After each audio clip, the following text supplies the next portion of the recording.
नमस्कार, स्वागत है आप सभी का प्राइम न्यूज लाइव पर। मेरा नाम है आरती अग्रवाल। दोस्तों, मंगलवार को केंद्र सरकार ने अग्निपथ स्कीम का ऐलान किया, लेकिन उसके तुरंत बाद स्कीम सवालों के घेरे में आ गई। युवा लगातार अग्निपथ स्कीम को लेकर सवाल उठा रहे हैं और खास तौर पे वो युवा जो आर्मी को लेकर या फिर किसी भी सेना में या फिर डिफेंस के किसी भी सेक्टर में, आर्मी, नेवी, एयरफोर्स में जाने के लिए अब तक तैयारी कर रहे थे।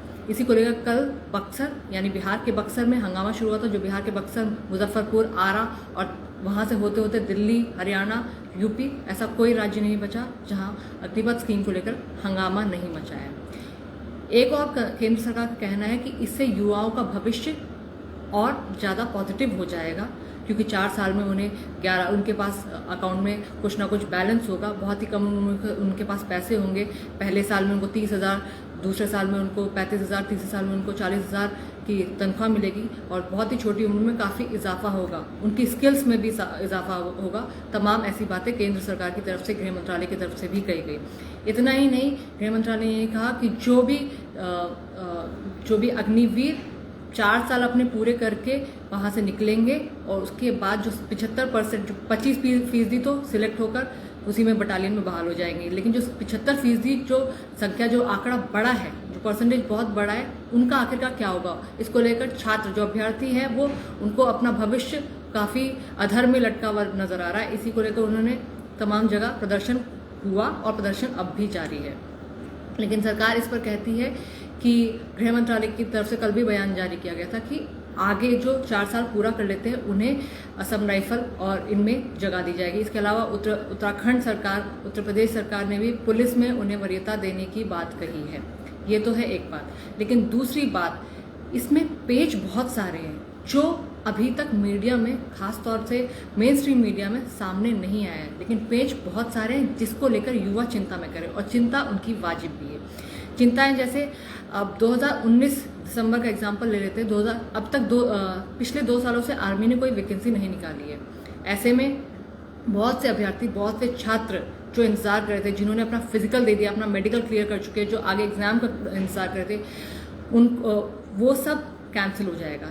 यानी केंद्र सरकार कह रहा है कि अब आगे जो भी रिक्रूटमेंट होंगे वो सिर्फ और सिर्फ अग्निपथ स्कीम के आधार पर ही किए जाएंगे। तो ऐसे में जो पिछली जो प्रक्रियाएं थी वो सारी की सारी कैंसिल हो जाएंगी। पिछली जो रिक्रूटमेंट हुई थी वो 2019 दिसंबर में हुई थी। जो बच्चे अपने रिजल्ट का वेट कर रहे थे, वो रिजल्ट भी अब नहीं आएगा।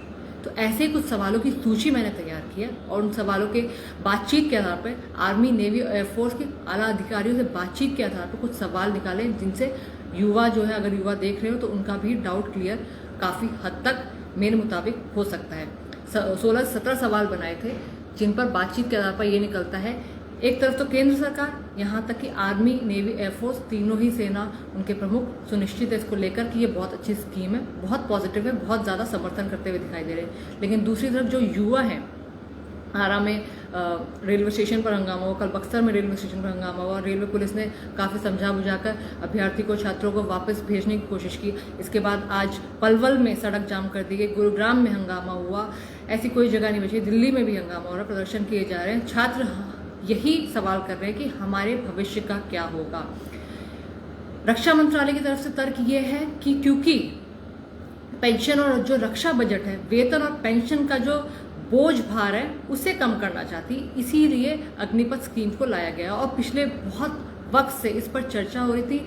सेना में, तीनों सेनाओं के बीच ये चर्चा हो रही थी, सरकार के साथ ये चर्चा हो रही थी कि कैसे इस बजट को कम किया जाए, और साथ ही साथ सेना को हमेशा ही फॉर एवर यंग रखने की बात कही जा रही है। ऐसा नहीं है कि सिर्फ भारत में इस अग्निपथ स्कीम जैसी कोई योजना की शुरुआत हुई है, इसके अलावा विदेशों में भी इस स्कीम का चलन है। कुछ देशों में वॉलंटियर रूप से युवा आर्मी में सम्मिलित होते हैं, उसके बाद निकल जाते हैं, लेकिन उनकी कैटेगरीज अलग है। अब देखते हैं भारत में इसका क्या असर पड़ेगा, क्योंकि भारत में बड़ी तादाद में लोग, बड़ी तादाद में युवा आर्मी, नेवी, एयरफोर्स में जाते हैं, अपने देश को सर्व करते हैं। देश को सर्व करने के साथ साथ उन्हें जो फैसिलिटीज़ मिलती है, उनके परिवार को जो फैसिलिटीज़ मिलती है, और सैलरी बहुत ज़्यादा नहीं भी हो, लेकिन पिछले पे कमीशन 7 के बाद से तो बहुत ज़्यादा इजाफा हुआ था, सैलरी बहुत ज़्यादा नहीं भी हो, जो फैसिलिटीज़ होती हैं उनकी इंपॉर्टेंस काफ़ी बढ़ जाती है। इसके अलावा पेंशन बाकी सेक्टर से हट चुकी है, एक डिफेंस में पेंशन बची थी। इस स्कीम के तहत पेंशन भी खत्म करने की बात कही जा रही, तो इसको लेकर भी युवा चिंतित हैं। आप लोग क्या सोचते हैं, आप लोग की क्या राय है, वो मुझे जरूर दर्ज कर सकते हैं, यहाँ पर अपनी प्रतिक्रियाएं यहाँ पर दे सकते हैं। आप लोग क्या समझते हैं, इसके अलावा आप लोग के पास कोई इन्फॉर्मेशन हो तो वो भी यहाँ पर बताई जा सकती है। तो कुछ सवाल है, मैं जल्दी जल्दी उन सवाल और सवालों के जो जवाब मिले हैं वो बता देती हूँ। सबसे पहला सवाल मैंने पूछा था कि अग्निवीर 4 साल बाद सेवा से बाहर हो जाएंगे, उसके बाद वो क्या करेंगे, क्या कोई गलत रास्ते पर निकल जाएगा। तो उसको लेकर अधिकारी कहते हैं कि 25% जो अग्निवीर है उस वक्त की छटनी के बाद 4 साल बाद जो छटनी हुई उसके आधार पर सेना में रेगुलर कर लिया जाएगा। जो 25% होंगे उन्हें रेगुलर कर लिया जाएगा और बटालियन में भेज दिया जाएगा।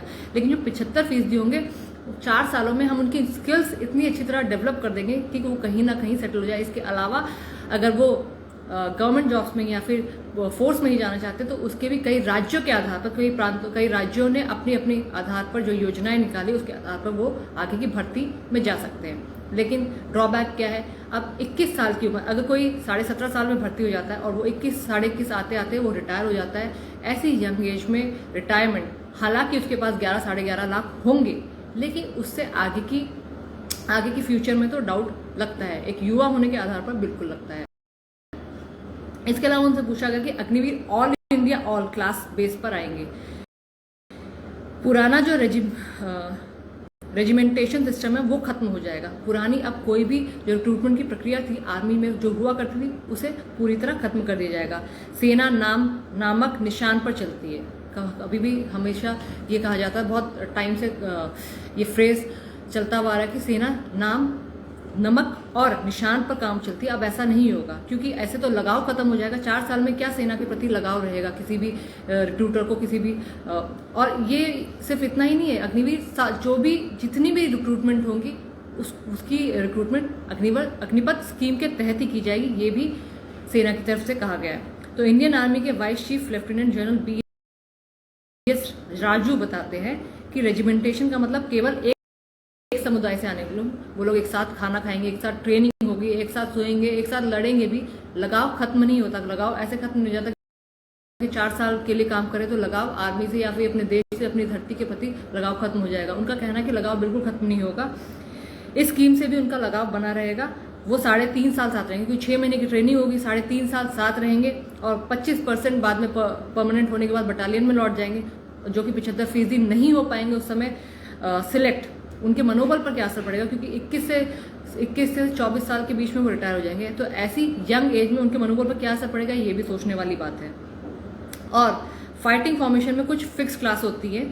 ये आर्मी में जो लोग हैं जो रक्षा से क्षेत्र से ताल्लुक रखते हो वो ये सब चीज़ें समझते होंगे। अगर हम राष्ट्रीय राइफल को देखें तो उसमें अलग अलग रेजिमेंट से आकर लोग काउंटर इंसर्जेंसी ऑपरेशन भी कर रहे हैं। तो ऐसा ही उन्होंने कहा कि जैसे अब असम राइफल में चले गए या फिर किसी और जैसे यूपी पुलिस में कहा है कि यूपी पुलिस में वरीयता दी जाएगी या उत्तराखंड पुलिस में वरीयता दी जाएगी।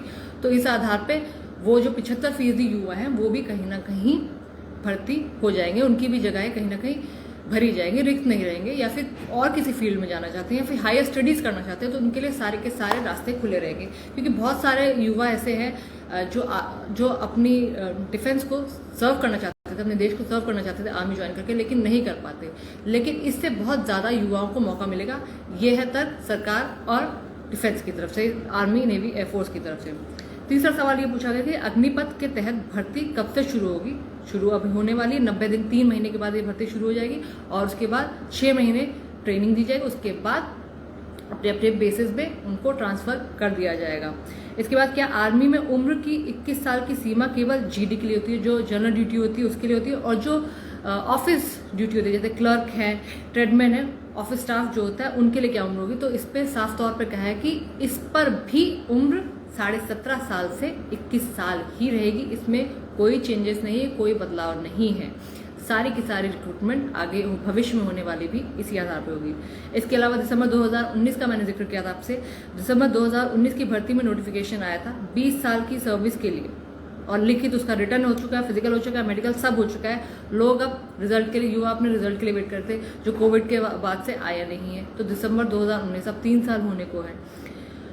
तो वो भी कैंसिल कर दी जाएगी। ये कहा है कि सब पुरानी प्रक्रिया अब आगे नहीं बढ़ेगी, ये साफ तौर पे कहना है। अग्निपथ स्कीम के तहत ये सभी भर्ती होंगी और आगे भी होंगी, और जो अब तक जिनका रिजल्ट नहीं आया उन्हें भी उनका रिजल्ट नहीं आएगा, वो भी कैंसिल हो जाएगी, ये कहना है। तो ये बेहद ही चिंताजनक है।